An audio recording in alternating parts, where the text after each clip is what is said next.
আমার পক্ষ থেকে তো আলাদা কোনো কিছু বলার না, যে পুরো দেশের মানুষই একই কথা বলছে এবং দেশের মানুষ যখন সবাই একসাথে কোনো ন্যায্য দাবি রাখে তখন সেটা একটু হলেও মাথায় আনা দরকার যে সেটা ফেলে দেওয়ার মতো না।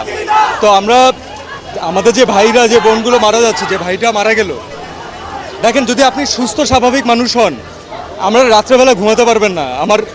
আমার কানে এখনও বাজে যে কারো পানি লাগবে, কত পানি আসছে এখন, কারো পানি লাগবে।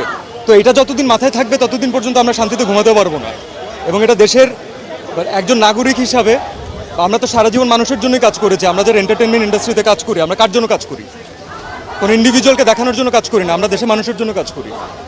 তো আজকে তাদের যে ছাত্ররা, যারা ইয়াংরা, যারা হচ্ছে আমাদের মেইন অডিয়েন্স, যাদের আমাদেরকে প্রয়োজন, আমরা যদি তাদের সাথে না দাঁড়াতে পারি তাহলে আসলে কেন কাজ করলাম? এর থেকে কাজ না করা ভালো, অন্য কোনো কিছু করা বেটার।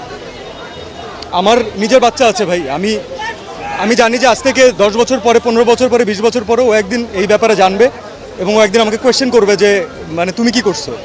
তখন আমি বুক উঁচু করে বলতে চাই যে না, আমি কিছু চেষ্টা করছি। So definitely I am with the students. Yes, হ্যাঁ। আপনি নিজেরটা বলেন, আপনার কোনো ক্লাসমেটের সাথে এমন হলে আপনি নিজে থাকতে পারতেন বাসায়? কখনো পারতেন না, এটা থাকা সম্ভব না। এবং এই বাচ্চাগুলো কোনো অনৈতিক দাবি রাখে নাই যে তাদেরকে এভাবে করে প্রাণ হারাইতে হবে।